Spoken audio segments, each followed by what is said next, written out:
Hello my dear friend, कैसे हो आप लोग। मुझे आशा होगी आप पहले की भांति स्वस्थ, मजे में और निरंतर पूर्वक अपनी पढ़ाई कर रहे होंगे या अपनी पढ़ाई का आनंद ले रहे होंगे।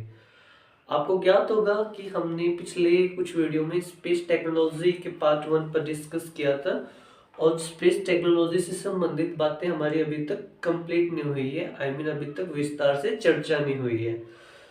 उसी को कंटिन्यू करते हुए हम अपने स्पेस टेक्नोलॉजी के पार्ट 2 पर चर्चा करेंगे और कोशिश करते हैं कि आज की चर्चा इसी वीडियो के माध्यम से कंप्लीट कर ली जाए। नहीं तो हम नेक्स्ट वीडियो में भी और डिटेल से विस्तार से चर्चा करेंगे। एक और वीडियो स्पेस टेक्नोलॉजी के लिए लेकर आएंगे, लेकिन कोशिश रहेगी कि आज की इस वीडियो में स्पेस टेक्नोलॉजी से रिलेटेड जितनी भी चीजें हैं उसको कवर कर ले जाए।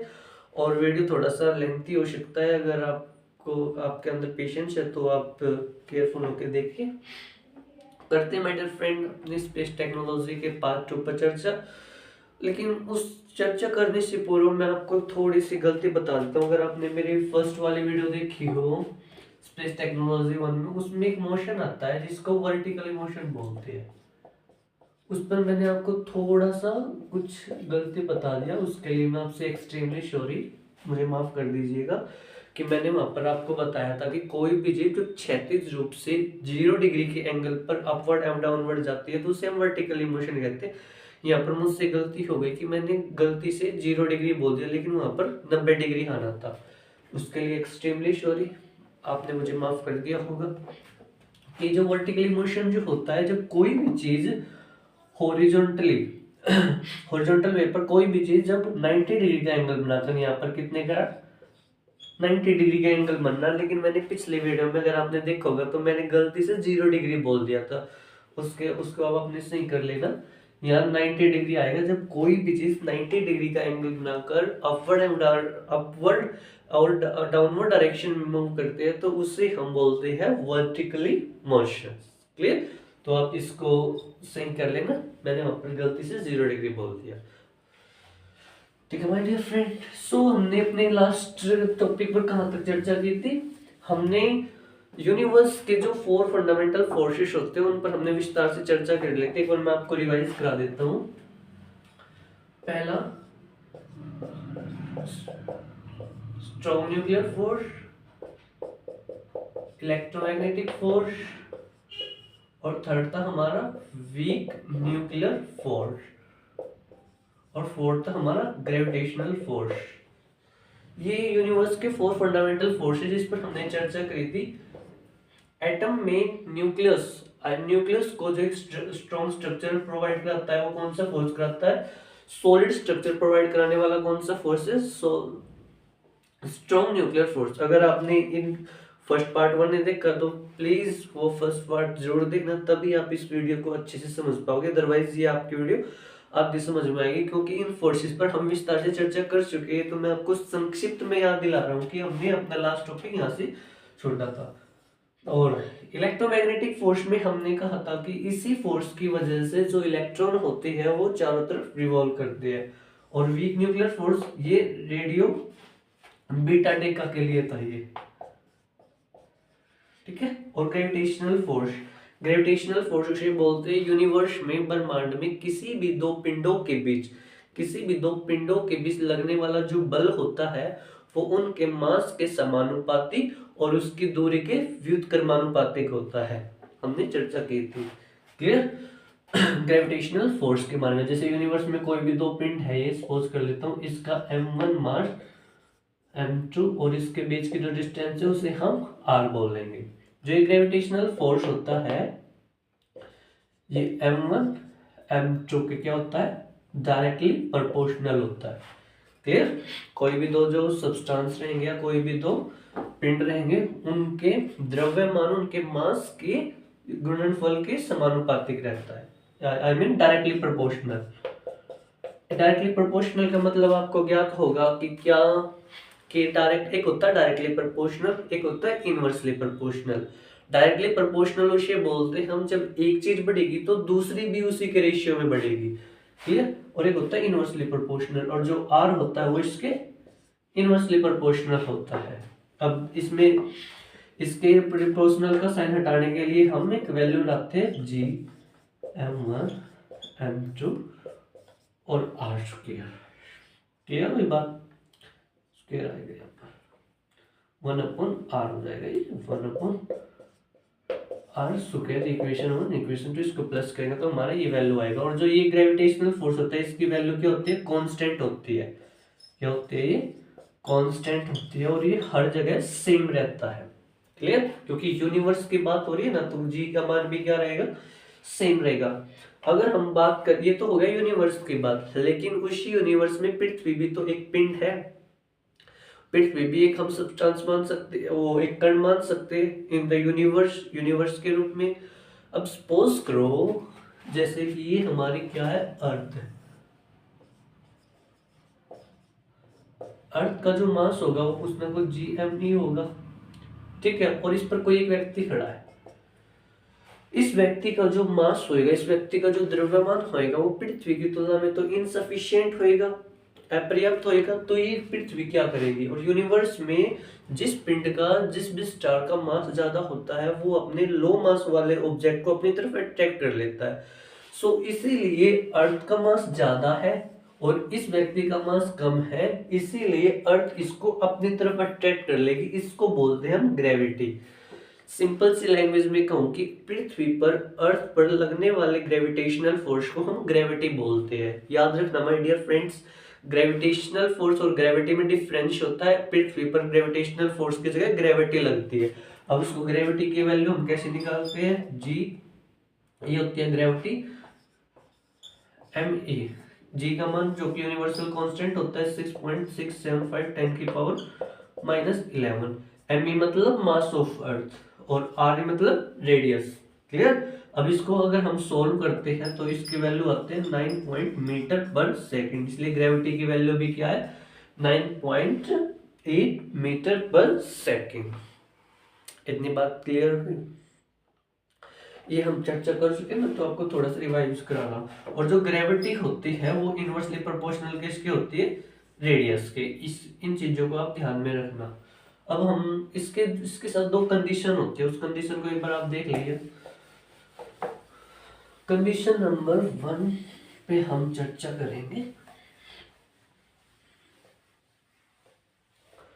सिंपल सी बात है कि ग्रेविटेशनल फोर्स जो होता है दो अणु के बीच, दो कोई भी पिंड हो सके, दो कोई अणु होगा उनके बीच में लगता है, और जो ग्रेविटी होती है वो अर्थ पर लगता है। इसलिए ग्रेविटी की वजह से तो हम और आप अर्थ पर है, ठीक है। ग्रेविटेशनल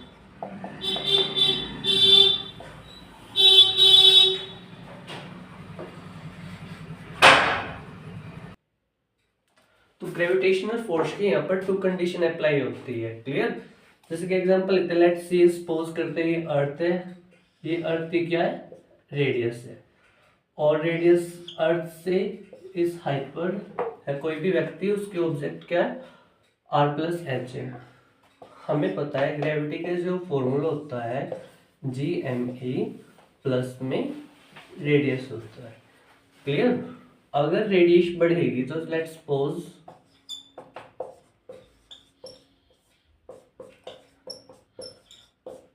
रेडियस की वैल्यू अगर बढ़ रही है तो क्या होएगा? ग्रेविटी की वैल्यू क्या होएगी? कम होएगी। क्यों? क्योंकि ग्रेविटी और रेडियस का क्या, कौन सा रिलेशन से? इनवर्सली प्रोपोर्शनल है। इनवर्सली प्रोपोर्शनल का मतलब क्या होता है कि जब कोई भी चीज इनवर्सली प्रोपोर्शनल का मतलब होता है कि एक चीज की वैल्यू बढ़ेगी तो दूसरे की घटेगी। तो जैसे यहाँ पर रेडियस की वैल्यू बढ़ेगी तो ग्रेविटी की वैल्यू क्या होएगी? कम होएगी।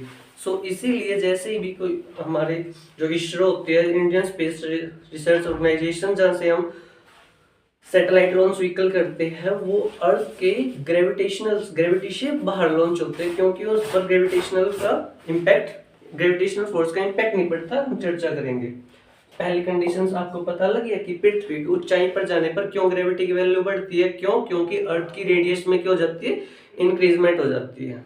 First point clear?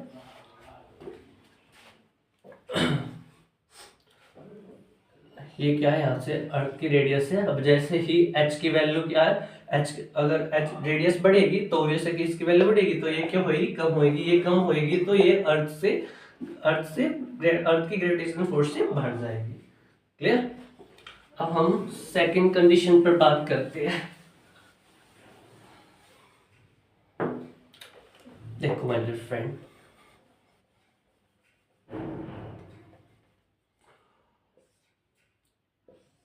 ये कौन सी रेडियस है? Equatorial radius. इक्वेटोरियल रेडियस है। और ये कौन सी रेडियस है आपकी? Polar radius.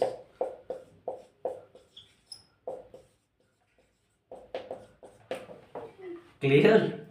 ये इक्वेटोरियल रेडियस है और ये पोलर रेडियस है। इक्वेटोरियल रेडियस की जो लेंथ है वो कितनी है? 6378 किलोमीटर। 6378 किलोमीटर जो है हमारी इक्वेटोरियल रेडियस की क्या है? लेंथ है। और जो पोलर रेडियस की जो लेंथ है वो कितनी है?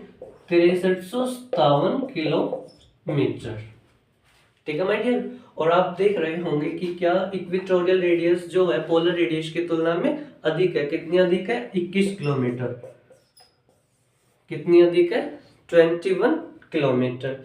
सो इसीलिए जितनी भी देश की जो स्पेस एजेंसी होती है उनके जो लॉन्च व्हीकल होते हैं, सैटेलाइट लॉन्च व्हीकल होते हैं, इक्वेटर के पास ही रहते हैं। क्यों?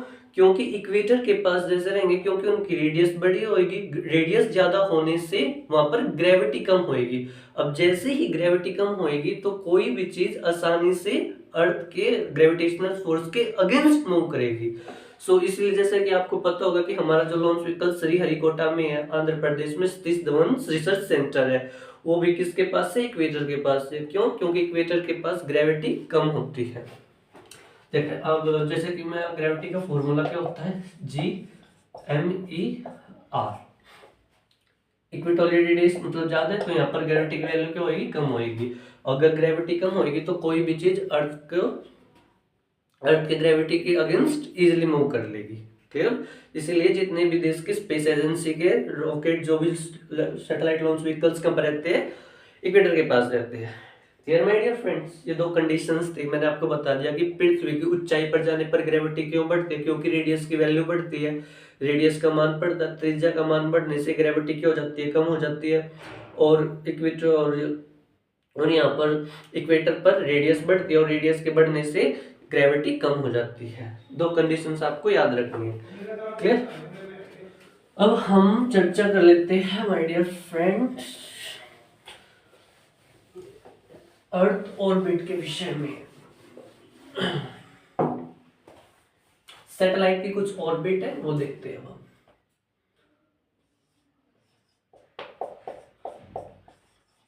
Orbit of satellite. जितने भी आर्टिफिशियल सैटेलाइट होते हैं उनकी ऑर्बिट सर्कुलर होती है। नेचुरल सैटेलाइट की जो ऑर्बिट होती है वो एलिप्टिकल होती है। एलिप्टिकल में जो नियर बाय पॉइंट होगा उसे हम पेरिगी बोल लेंगे और जो फार पॉइंट होगा उसके हम एपोगी बोल लेंगे। इसके विषय में हम पिछली वीडियो में विस्तार पूर्वक चर्चा कर चुके हैं। अगर आपने वो वीडियो नहीं देखी है तो पहले उस वीडियो को देखना, तदुपरांत आप यहाँ पर आना, तब आप इजिली कनेक्टेड कर पाओगे इन सब चीजों से। Orbit of satellite. सबसे पहले हम केंद्रीयता सेंट्रिज्म को, किस सेंटर पॉइंट को आधार मानकर हम और सैटेलाइट ऑफ ऑर्बिट को डिफाइन करते हैं। ठीक है। सबसे पहली होती है आपकी हेलियोसेंट्रिक ऑर्बिट।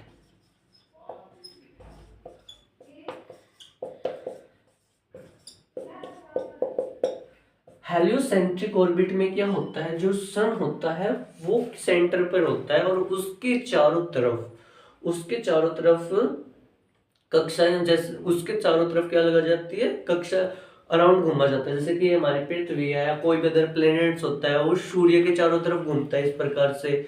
तो इसीलिए वहां पर जो सूर्य है, सूर्य को केंद्र बिंदु मानकर उस ऑर्बिट को डिफाइन करते हैं, उसे हम बोलते हैं हेलियोसेंट्रिक। हेलियोसेंट्रिक किसे बोल लेंगे? जब सन क्या हो? सेंटर में हो। क्लियर। और उसके चारों तरफ, उसके अराउंड अदर प्लैनेट्स रिवॉल्व करते हैं, अदर प्लैनेट्स रिवॉल्व करें, उस प्रकार की जो ऑर्बिट को हम हेलियोसेंट्रिक बोलते हैं। इन विच, जिसमें सन क्या हो? सेंटर पे हो और उसके चारों तरफ अदर प्लैनेट्स क्या करें? रिवॉल्व करें। उस प्रकार की ऑर्बिट को हेलियोसेंट्रिक ऑर्बिट बोलते हैं।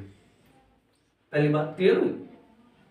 दूसरी बात, दूसरी जो ऑर्बिट होती है वो होती है हमारी जियोसेंट्रिक ऑर्बिट।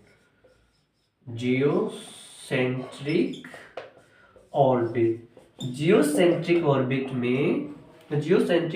में जो अर्थ होती है वो सेंटर में होती है। जैसे ये हमारी अर्थ है, आपको ज्ञात है या आपको अवश्य पता होगा कि our earth rotate from west to east. हमारी जो पृथ्वी है वो पश्चिम से पूर्व अपनी एक्सिस पर रिवॉल्व करती है। क्लियर। और इस पृथ्वी का जो सैटेलाइट्स होते हैं, जैसे कि पृथ्वी का एक नेचुरल सैटेलाइट है मून है, वो पृथ्वी के अराउंड घूमता है।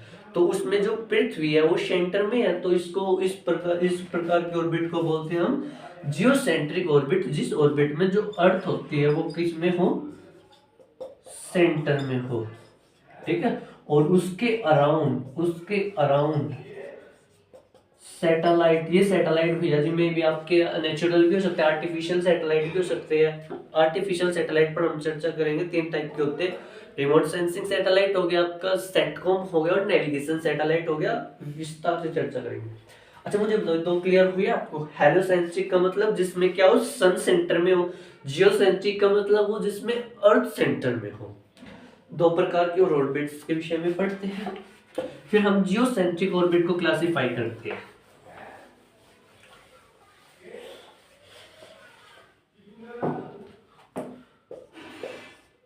तीसरी होती है आपकी ल्यूनर ऑर्बिट। लूनर ऑर्बिट में जो मून होता है वो सेंटर में रहता है। मून क्या रहता है, सेंटर में रहता है। ठीक है। जैसे हमने चंद्रयान 1 2 3 भेजे तो वो ल्यूनर ऑर्बिट है। फोर्थ अगर मैं बात करता हूँ मार्स ऑर्बिट। मार्स ऑर्बिट में क्या होता है, जो चंद्र, जो मंगलयान है, जो हमारा मंगल ग्रह है वो सेंटर में रहता है। उसके चारों तरफ अदर सैटेलाइट जो पृथ्वी से हम लॉन्च करते हैं वो वे उसकी तरफ रिवॉल्व करते रहते हैं। Clear my dear friend. केंद्रीयता आई मीन सेंट्रिज्म्स के आधार पर हम अर्थ ऑर्बिट या सैटेलाइट ऑर्बिट को 4 पार्ट्स में डिवाइडेड करते हैं। फर्स्ट हो गया हमारी heliocentric in which sun is a centre. Second हो गया हमारी जियोसेंट्रिज्म जिसमें अर्थ, पृथ्वी बीच में होती है, पृथ्वी सेंटर में होती है, उसके चारों तरफ satellites, natural satellite, artificial satellites revolve करते हैं। थर्ड हो गई हमारी ल्यूनर सैटेलाइट जिसमें क्या होता है, मून जो होता है वो सेंटर में होता है। और फोर्थ हो गई आपकी मार्स सैटेलाइट, जो मार्स ऑर्बिट। क्लियर। अब हम जियोसेंट्रिक ऑर्बिट्स को क्लासिफाई करते हैं on the basis of altitude, ऊंचाई के आधार पर।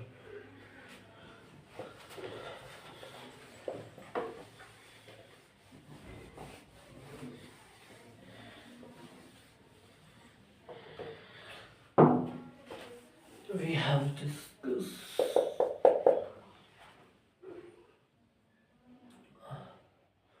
orbit,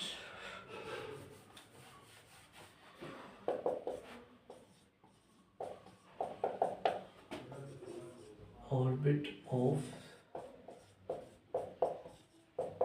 geocentric on the basis of altitude, ऊंचाई के आधार पर, हाइट के आधार पर हम जियोसेंट्रिक ऑर्बिट्स को हम डिफाइन करते हैं। Clear my dear friend. तो सबसे पहले जो हमारी ऑर्बिट होती है वो होती है LEO, low earth orbit. Second होती है हमारी MEO, middle earth orbit. Third होती है हमारी GEO, geostationary earth orbit, जियो स्टेशनरी अर्थ ऑर्बिट्स। फोर होती है हमारी GSO, जियो सिंक्रोनियस ऑर्बिट्स हो गया हमारी। फाइव होती है GTO, geostationary transfer orbit हो गई। सिक्स्थ हो गई आपकी HEO, ठीक है, हाई अर्थ ऑर्बिट हो गया।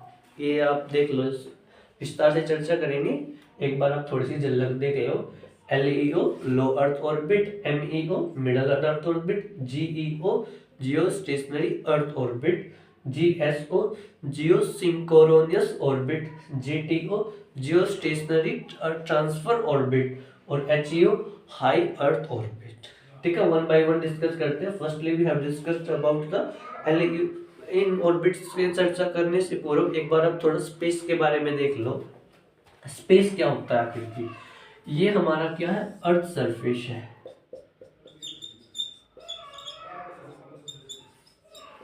अर्थ सरफेस का हो, you can say it is a sea level.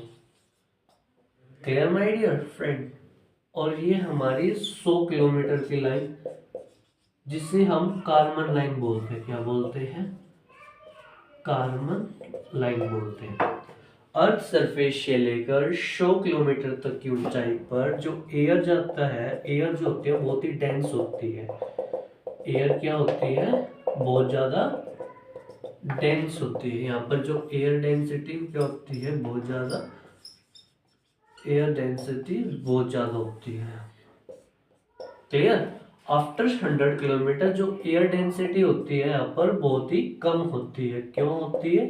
क्योंकि 100 किलोमीटर तक, 100 किलोमीटर तक अर्थ ग्रेविटी का बहुत ही ज्यादा प्रभाव रहता है, जिस वजह से वायु के जो अणु होते हैं वे आपस में मिले हुए होते हैं। किसकी वजह से?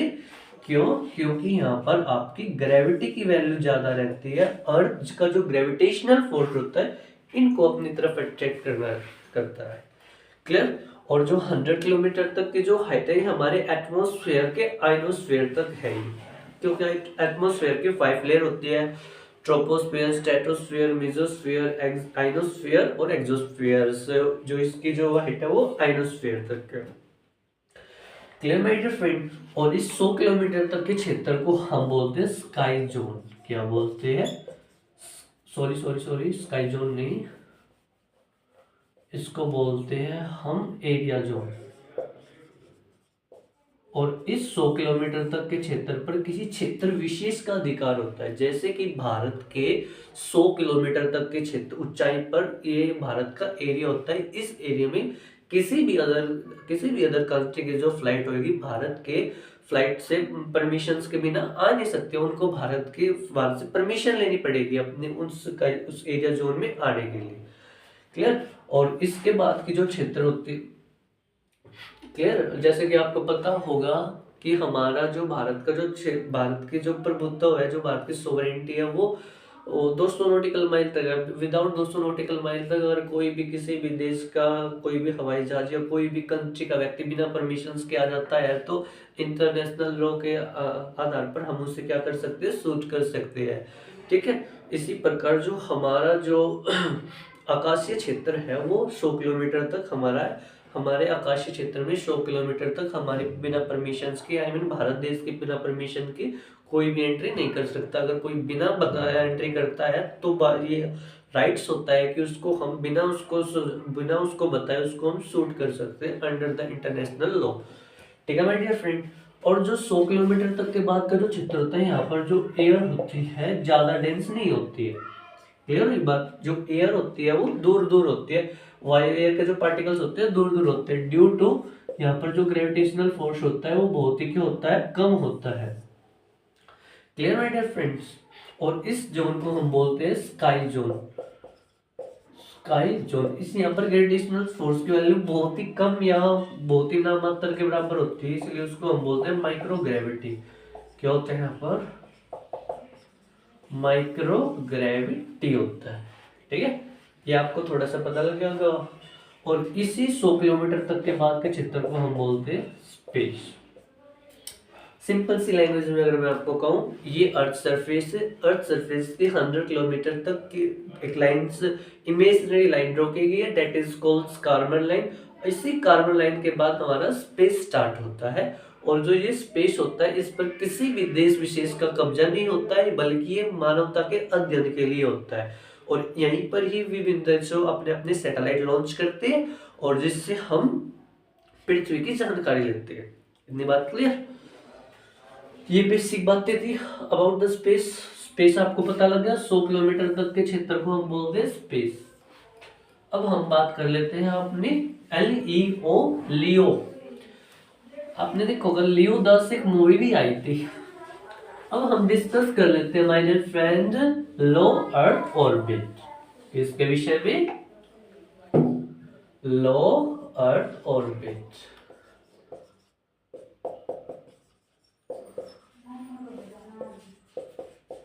निम्न भूकक्षा, निम्न भूकक्षा ये क्या है? आपकी अर्थ ऑर्बिट, ये अर्थ सरफेस है। ठीक है फ्रेंड। और ये आपकी कार्बन लाइन है, कार्बन लाइन, तो इसकी हाइट कितनी होगी 100 किलोमीटर। ठीक है,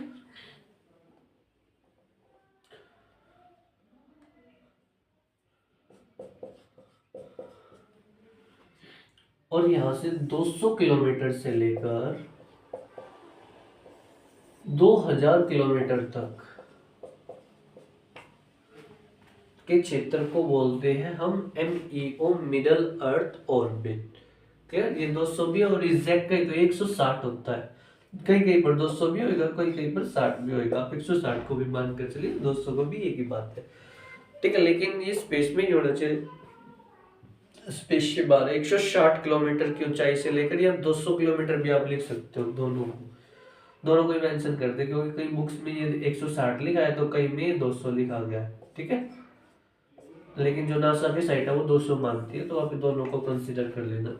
एक लाइन में मैं कहूँ कि क्या 200 किलोमीटर से लेकर 2000 किलोमीटर तक के जो स्पेस इस जोन को हम क्या बोलते हैं, LEO, लो अर्थ ऑर्बिट कहते हैं। ठीक है, और इसकी व्यवहारिक जो ऊंचाई है,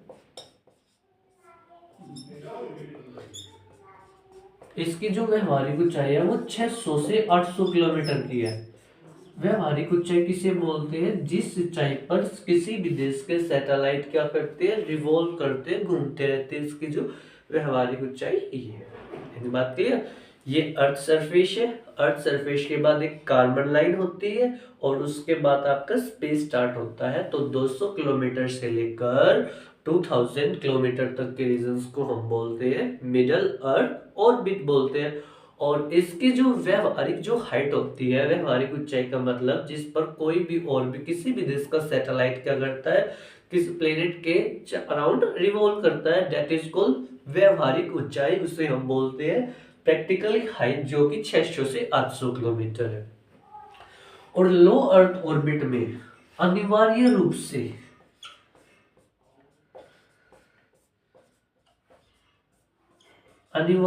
से रिमोट सेंसिंग सैटेलाइट ही लॉन्च किए जाते हैं। ऐसा नहीं है किए जाते, इसके अतिरिक्त भी किए जाते हैं, लेकिन आमतौर पर यही सैटेलाइट किए जाते हैं वही पोलर रेडियस पर, पोलर एक्सिस के अराउंड के अराउंड। तब इतनी सी बात क्लियर हुई। ये मत समझना कि क्या सिर्फ रिमोट सेंसिंग सैटेलाइट ही किए जाते हैं, नहीं, इसके अतिरिक्त भी किए जाते हैं, लेकिन आम तौर पर रिमोट सेंसिंग सैटेलाइट ही लॉन्च किए जाते हैं। जैसा कि आप समझो, ये आपकी क्या है, अर्थ है, अर्थ पश्चिम से पूर्व की तरफ घूमती है, और जो रिमोट सेंसिंग सैटेलाइट्स है वो पोल के ऐसे घूमते हैं, north pole to south pole. अब अर्थ घूम रही है ऐसे, वो घूम रहा है ऐसे, आपका रिमोट सेंसिंग सैटेलाइट, तो वो रिमोट सेंसिंग सैटेलाइट होएगा, पूरी पृथ्वी को कवर कर पाएगा या नहीं कर पाएगा, कर पाएगा। तो इसीलिए रिमोट सेंसिंग सैटेलाइट को लो अर्थ ऑर्बिट में ही प्रक्षेपित किया जाता है। याद रखना माय डियर फ्रेंड, जो जनरल साइंस होती है ना, जो स्पेस टेक्नोलॉजी होती है, इसमें हम एक टॉपिक पढ़ेंगे, कई तमाम टॉपिकों के नाम आएंगे। जैसे कि अब हम पढ़ रहे हैं अर्थ ऑर्बिट, इस अर्थ ऑर्बिट में आपका सैटेलाइट भी आया। अभी हम सैटेलाइट नहीं पढ़ रहे, तो आप कंफ्यूज मत होना कि ये RSS रिमोट सेंसिंग सैटेलाइट क्या है। अभी बस इनका नाम सुन लीजिएगा, जब हम सैटेलाइट पर आएंगे कि सैटेलाइट क्या होता है, तब हम विस्तार से चर्चा करेंगे। ठीक है, अब जो जिस टॉपिक पर हम कर रहे हैं, आपका फुल कंसंट्रेशन उसी टॉपिक पर होना चाहिए। अब हम अर्थ ऑर्बिट के बारे में पढ़ रहे हैं, तो आपका जो फोकस होना चाहिए वो सैटेलाइट की ऑर्बिट के बारे में होना चाहिए, ना कि ये जानने में कि भाई ये रिमोट सेंसिंग सैटेलाइट होता क्या है, क्या नहीं होता है। अभी तक हमने चर्चा नहीं किया, लेकिन वैसे मैंने संक्षिप्त में बता दिया है आपको, जितने भी वेदर फोरकास्ट होते हैं, फॉरेस्ट से रिलेटेड, या अर्थ अर्थ के जितने भी मिनरल्स, उससे रिसोर्सेज, उस उनका पता लगाने के लिए हम रिमोट सेंसिंग सैटेलाइट का यूज करते हैं। लेकिन जब हम रिमोट सेंसिंग सैटेलाइट पढ़ाने पर मैं आपको बताऊंगा, तो हम विस्तार से चर्चा करेंगे। अभी के लिए आपको इतना ध्यान में रखना है कि जो रिमोट सेंसिंग सैटेलाइट होते हैं वे आमतौर पर लो अर्थ ऑर्बिट में ही लॉन्च किए जाते हैं, और लो अर्थ ऑर्बिट में ही पोलर रेडियस पर, पोलर एक्सिस पर लॉन्च किए जाते हैं। तो इतनी बात क्लियर हुई। अनिवार्य रूप से remote sensing satellite polar axis के अराउंड घूमते हैं इस प्रकार से। Clear my dear. इसको मैं रफ कर देता हूँ और यहाँ पर इसके बारे में और भी कुछ बातें लिखता हूँ। जो भी लो अर्थ ऑर्बिट में जो सैटेलाइट लॉन्च किए जाते हैं ना, वो पृथ्वी का जो एक चक्कर होता है, वो लो अर्थ ऑर्बिट में जो लॉन्च सैटेलाइट किए जाते हैं वो अपना एक चक्कर कितना मिनट में लगाते हैं? 90 मिनट में लगाते हैं। तो एक दिन में कितना लगाएंगे भाई? 24 घंटे को आप 90 मिनट में बदल लीजिएगा तो कितना आ जाएगा? ये 9 4 36 लिया 2100 मिनट आएगा इसको।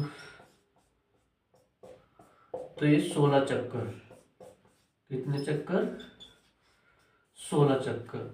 क्लियर है। तो जो पोलर सैटेलाइट, जो रिमोट सेंसिंग सैटेलाइट होते हैं या जो लो अर्थ ऑर्बिट में लॉन्च किए गए सैटेलाइट होते हैं, वो अपना एक चक्कर 90 मिनट में लगाते हैं और एक दिन में वो 16 चक्कर लगाते हैं अर्थ के अराउंड घूमते हैं। इतनी बात क्लियर हुई। पोलर सैटेलाइट आपको लो अर्थ ऑर्बिट के विषय में बात पता लगे हो गया।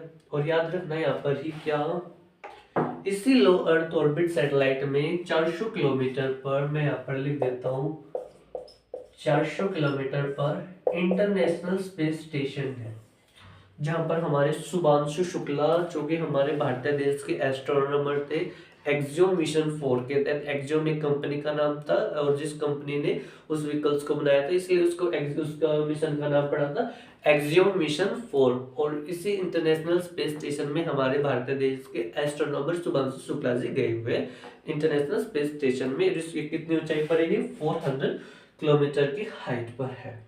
Clear my dear friend. और जितने भी रॉकेट लॉन्च होते हैं और रॉकेटों का जो भी मलबा होता है वो यहाँ पर ही जमा होता है, इसीलिए यहाँ पर स्पेस डेब्रिस भी बहुत ज़्यादा है, स्पेस पोल्यूशन भी हो चुका है। और जितना ज़्यादा स्पेस पोल्यूशन होएगा तो भारत में, तो जितने भी हम सैटेलाइट लॉन्च किए गए हैं और वे अपनी सही से जानकारी नहीं दे पाएंगे, तो ये भारत में आगामी वर्ष में, आने वाले वर्ष में भारत सहित विश्व के अन्य देशों के समक्ष चुनौती उत्पन्न होने वाली है। क्यों? क्योंकि स्पेस में बहुत ज़्यादा पोल्यूशन है, स्पेस डेब्रिस बहुत ज़्यादा है। क्योंकि वहाँ पर जितने भी हम रॉकेट लॉन्च करते हैं, जो उसका मलबा होता है, डेब्रिस होता है, वो वापस नहीं आता है, वो वहाँ पर ही रह जाता है। अब जैसे जितनी अधिक मात्रा में वो वहाँ पर रहेगा, तो सिग्नल्स रिसीव में या किसी भी सैटेलाइट द्वारा दिए गए फीडबैक अच्छे से नहीं मिल पाएगा, और नहीं मिल पाएगा तो इसके लिए बहुत बड़ी प्रॉब्लम होगी। हम चर्चा करेंगे स्पेस डेब्रिस के विषय में। अभी आपको क्लियर हो गया होगा कि लो अर्थ ऑर्बिट क्या होती है 200 किलोमीटर से लेकर 200 किलोमीटर से लेकर 2000 किलोमीटर तक के रीजन्स को, that is called low earth orbit. और इसकी जो प्रैक्टिकल जो हाइट होती है, व्यवहारिक जो ऊंचाई होती है, वो 600 से 800 किलोमीटर तक की होती है। और इसमें आमतौर पर रिमोट सेंसिंग सैटेलाइट लॉन्च किए जाते हैं। ठीक है। रिमोट सेंसिंग सैटेलाइट ही क्यों लॉन्च किए जाते हैं? क्योंकि रिमोट सेंसिंग सैटेलाइट का मुख्य कार्य ही क्या होता है? अर्थ के पृथ्वी के वेदर फोरकास्ट के बारे में बताना, अर्थ के मिनरल रिसोर्सेज के बारे में बताना। और ये जो सैटेलाइट होते हैं रिमोट सेंसिंग सैटेलाइट, पूरी पृथ्वी को क्या कर पाते हैं? कंट्रोल कर लेते हैं। तो इसीलिए उसके पूरे क्षेत्र को दृश्यगत हो जाते हैं, देख लेते हैं। ठीक है। अब हम नेक्स्ट ऑर्बिट के विषय में बात करते हैं। नेक्स्ट ऑर्बिट हमारी क्या है? फर्स्ट थी हमारी लो अर्थ ऑर्बिट, सेकंड है हमारी मिडल अर्थ ऑर्बिट। ठीक है माय डियर फ्रेंड। ये हमारी अर्थ सरफेस, कार्बन लाइन, और जो मिडल अर्थ ऑर्बिट होता है मध्यम भूकक्षा, इसकी जो ऊंचाई होती है वो कितनी होती है? 2000 किलोमीटर से लेकर 35,786 या कहीं पर ये 36,000 किलोमीटर भी लिखा हुआ एग्जैक्ट ये है, लेकिन अप्रोक्सीमेटली ये कहा जाता है।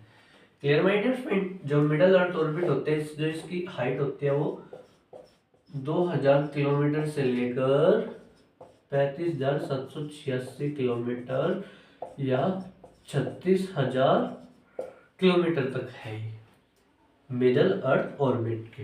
इसकी अगर मैं व्यवहारिक ऊंचाई की बात करता हूं,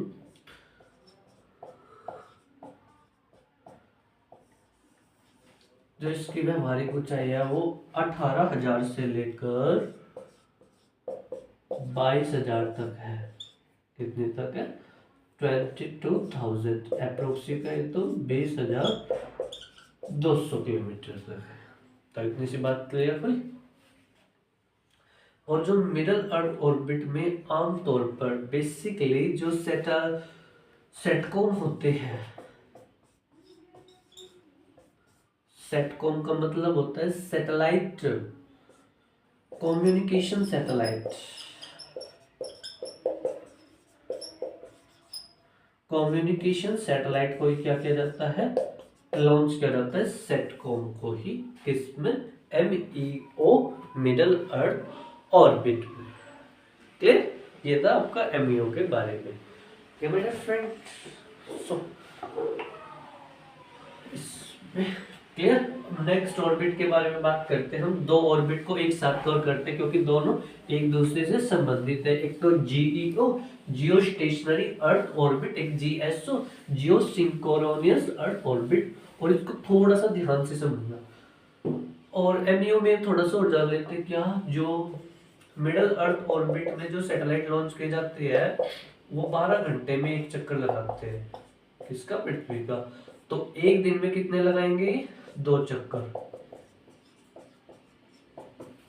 ठीक है भाई, समय याद रख लेना। मिडल अर्थ ऑर्बिट में जो सैटेलाइट लॉन्च किए जाते हैं वो अपना एक चक्कर कितने दिन में लगाते हैं? आई मीन दिन में तो लगाते हैं वो 2 चक्कर, और एक चक्कर लगाते हैं 12 घंटे में। अब तो थर्ड है, वो है आपकी GEO geostationary earth orbit, GSO geosynchronous earth orbit. Clear? इसको थोड़ा ध्यान से समझना, थोड़ा टेक्निकल है। Earth rotate from west to east. Clear? और 0 डिग्री लैटिट्यूड पर हम, देखो थोड़ा सा समझ लो आप इसके बारे में एक बार। ये आपकी क्या? अर्थ है। अर्थ का 0 डिग्री लैटिट्यूड पर इसे हम बोलते हैं इक्वेटर एक्सिस। क्या बोलते हैं? इक्वेटर एक्सिस या इक्वेटर। और 90 डिग्री पर हम बोलते हैं पोलर एक्सिस। क्या बोलते हैं? Polar axis. इतनी बात क्लियर है? तो पृथ्वी के विषुवत रेखा से इक्वेटर से 36 किलोमीटर की हाइट तक के क्षेत्र को हम बोलते हैं GSO या GEO। ऐसे ये हमारी पृथ्वी है। पृथ्वी का जो ये वाला लाइन आपको शायद दिख रहा होगा, इक्वेटर है। और इक्वेटर से 36,000 किलोमीटर तक की हाइट को हम बोलते हैं GEO या GSO। क्लियर हुई बात? अब जो भी ऑर्बिट विषुवत रेखा से 0 डिग्री के एंगल पर मतलब कि नॉन इंक्लाइंड, झुकी हुई नहीं है, तो उस ऑर्बिट को हम बोलते हैं GEO geostationary earth orbit. ध्यान से समझो। GEO, पहले मैं आपको GEO को एक्सप्लेन कर देता हूँ। ये थोड़ा सा टेक्निकल है। जैसे कि ये आपकी क्या है? अर्थ है। ये क्या है? आपका इक्वेटर है। इस इक्वेटर से 36 किलोमीटर दूरी पर, मैं इसको बना देता हूँ 36, ये मत समझना ये इसके ऊपर, ये 36 किलोमीटर की जो हाइट पर नॉन इंक्लाइंड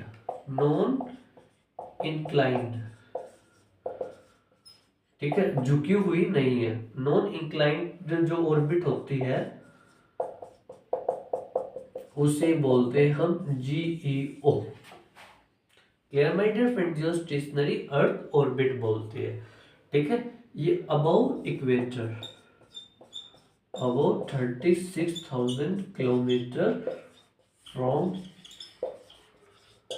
इक्वेटर से 36 किलोमीटर की हाइट पर नॉन इंक्लाइंड, मतलब कि किसी की झुकी हुई बिल्कुल भी नहीं है। जैसे ये आपका इक्वेटर है, इक्वेटर से 36 किलोमीटर की हाइट पर। क्लियर? इस ऑर्बिट को हम बोलते हैं GEO geostationary earth orbit. और इसकी जो संख्या है वो कितनी है? 1 है। क्लियर? और जो GEO का यूज किया जाता है वो मल्टीपर्पज सैटेलाइट के लिए यूज किया जाता है।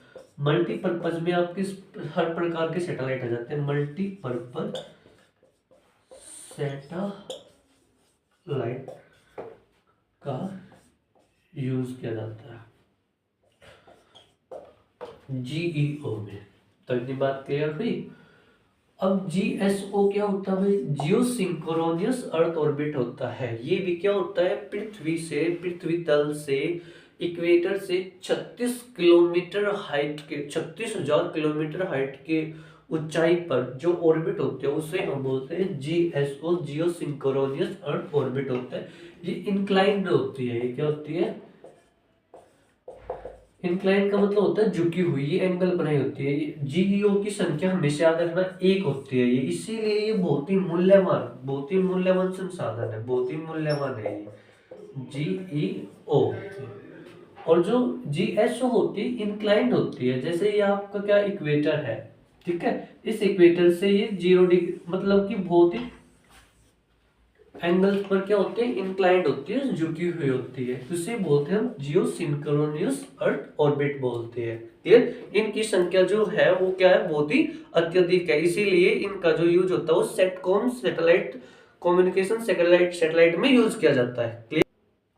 Clear my dear friend? ये GEO, GSO, geostationary earth orbit, geosynchronous earth orbit में डिफरेंस था। जीएसओ में क्या होता है? ये इंक्लाइंड होती है। ये क्या होती है? इंक्लाइंड का मतलब झुकी हुई।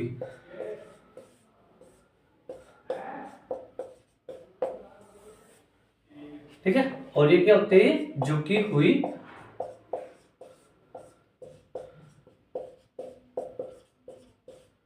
नहीं होती है। Clear my dear friend? झुकी हुई का मतलब है जैसे कि ये इक्वेटर है, ये इक्वेटर से यहाँ 0 डिग्री है, ये इस प्रकार से झुकी होगी, ये इस प्रकार से बहुत सारे मतलब कि थोड़ा सा भी 1 डिग्री का एंगल भी बना लेंगे ना, इसलिए इनकी संख्या जो होती है बहुत ही अत्यधिक होती है। क्लियर? समझ में नहीं आया होगा मेरी माय डियर फ्रेंड्स। आपको फर्स्ट टाइम अगर ये वीडियो देख रहे हो तो आपको समझ में थोड़ा तो आया होगा, ऐसा तो है नहीं कि बिल्कुल ही। और 100% चीजें तो ना किसी को भी समझ में नहीं आ सकती है। मैं आपको ना एनवायरमेंट जब इकोलॉजी पढ़ाऊंगा या उसके विषय में जब हम विस्तार से चर्चा करेंगे तो वहां पर जो एनर्जी का जो ट्रांसफर होता है वो 10% के बेस पर होता है। और प्रत्येक जीव को तो कम्प्लीटली एनर्जी मिल ही नहीं पाती है, या जो मैं आपको पढ़ा रहा हूँ तो आपको कम्प्लीटली तो आएगा ही नहीं भैया जी, लेकिन उसका कुछ पार्ट समझ में आता ही आता है। तो नेचर में भी इस प्रकार का चलता है। एनर्जी का जब ट्रांसफर 10% होता है तो इस एनर्जी का भी ट्रांसफर कम्प्लीटली तो हो नहीं पाएगा।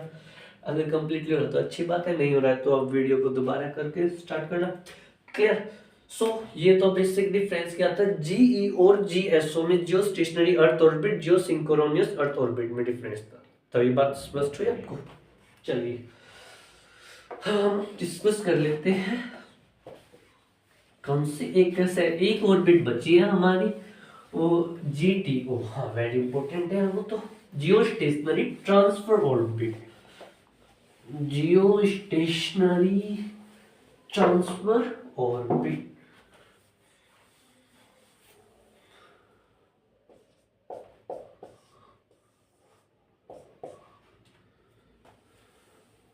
GTO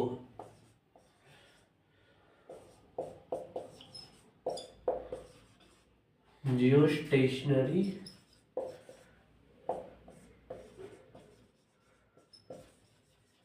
transfer orbit. ध्यान से समझना जीटीओ क्या होता है। देखो, कोई भी जो लॉन्च व्हीकल होता है, PSLV, GSLV, ASLV, LVM, discuss करेंगे। पैनिक मत होना, एंजाइटी बिल्कुल मत लेना। ये क्या है, मैं क्या बोल रहा हूँ, मैंने क्या कहा था। जो टॉपिक पढ़ रहे हो उस पर केंद्रित रहना। जो अलग अलग टॉपिक आएंगे उसको सिर्फ सुनना है, जब उनका वक्त आएगा तब उनको समाप्त कर दिया, उनको अच्छे से डील कर लिया जाएगा। अभी किसका टॉपिक चल रहा है? ऑर्बिट पर। तो फुल कंसंट्रेशन किस पर होना चाहिए? ऑर्बिट पर। अब ये रिमोट सेंसिंग सैटेलाइट क्या है अभी मत ले, क्योंकि जब हम सारी चीजों को पढ़ लेंगे ना तब आपके दिमाग में, तब आप चीजों को कनेक्टेड कर पाओगे और आप अच्छे से स्पेस के बारे में अच्छी अंडरस्टैंडिंग बना पाओगे। जीटीओ के विषय में समझो, हम कोई भी जब लॉन्च व्हीकल से सैटेलाइट लॉन्च करते हैं तो मिनिमम से मिनिमम एलईओ, लो अर्थ ऑर्बिट तक ही जाता है। एमईओ ऑर्बिट तक जाने के लिए उसको सहारा लेना पड़ता है जीटीओ का, जियो ट्रांसफर ऑर्बिट का। एग्जांपल से समझो माय डियर फ्रेंड्स, ये आपकी अर्थ है, ये आपकी एलईओ है, LEO stand for low earth orbit. ये आपकी एमईओ है, मिरर अर्थ ऑर्बिट। और ये आपकी जीएसओ, ठीक है, जीएसओ या जीईओ है। अब मैंने कहा कोई भी जो सैटेलाइट होता है वो निम्न भूकक्षा तक, लो अर्थ ऑर्बिट तक ही जाता है। अब इसको मिडल अर्थ ऑर्बिट तक जाने के लिए एक इस प्रकार की, ऐसे ऐसे, क्लियर। अगर यहाँ पर जीएसओ है तो ये इस प्रकार से इलिप्टिकल इलिप्टिकल ऑर्बिट बनाता है। इलिप्टिकल ऑर्बिट बनाने के बाद जिस कक्षा में ये जाना चाहता है उस कक्षा में चला जाएगा। इस प्रकार की जो कक्षा को हम बोलते हैं जीटीओ, जियो ट्रांसफर ऑर्बिट कहते हैं। स्पष्ट है? नहीं हुआ स्पष्ट? नहीं हुआ? कोई नहीं माय डियर फ्रेंड्स, आप ना एक छोटी सी वीडियो देखना इस पर गूगल पर, वे आपसे अच्छे एनिमेशन में आपको एक्सप्लेन कर पाते हैं, ठीक है। क्योंकि हमारा तो बिल्कुल व्हाइट बोर्ड है ना, तो यार उस पर वीडियो से अच्छा सा कोई अच्छा सा डायग्राम नहीं मैं आपको और नहीं करा पाऊंगा, लेकिन मैं आपको पेन और इसकी फॉर्म में बता सकता हूँ। एक बार और समझने का प्रयास कीजिए। मैंने कहा कोई भी जो लॉन्च व्हीकल होता है वो मिनिमम टू मिनिमम एलईओ में जा सकता है। अब उसको एमईओ या जीटीओ या जीएसओ में जाने के लिए उसको जीटीओ का सहारा लेना पड़ता है। अभी होता कैसे है, हमारे सैटेलाइट में जब हम सैटेलाइट पढ़ेंगे वहां पर एक फ्यूल मीटर लगा हुआ होता है। क्या लगा हुआ होता है? फ्यूल मीटर, ठीक है मेरे फ्रेंड। और फ्यूल मीटर, वो फ्यूल मीटर, उस फ्यूल मीटर का जो कंट्रोल होता है वो कहाँ से होता है? वो हमारे जो इंजीनियर्स होते हैं वो कर रहे होते हैं, इसरो के मेंबर्स, ठीक है। अब वे अपनी सुविधा अनुसार उस फ्यूल को ऑन करना या ऑफ करना वे डिसाइड करते हैं, क्लियर।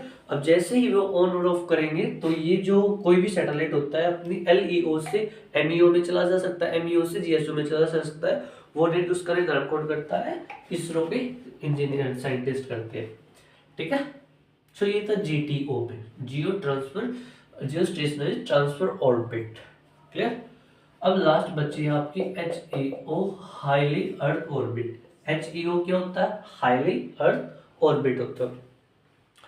36,000 किलोमीटर से अधिक ऊंचाई के जो भी ऑर्बिट होते हैं दैट इज कॉल्ड HEO। अभी तक इसका उपयोग नहीं किया गया है, क्लियर माय डियर फ्रेंड्स। सो अब नेक्स्ट वीडियो में हम बात करेंगे इसरो और उससे रिलेटेड कौन कौन सी ब्रांचेस हैं, और क्रायोजेनिक इंजन, रॉकेट इंजन पर विस्तार करेंगे। मैंने कहा था अब ये वीडियो थोड़ी सी मतलब कि स्पेस टेक्नोलॉजी के बारे में हमें और बातें करेंगे, क्लियर। मिलते हैं my dear friend next video में।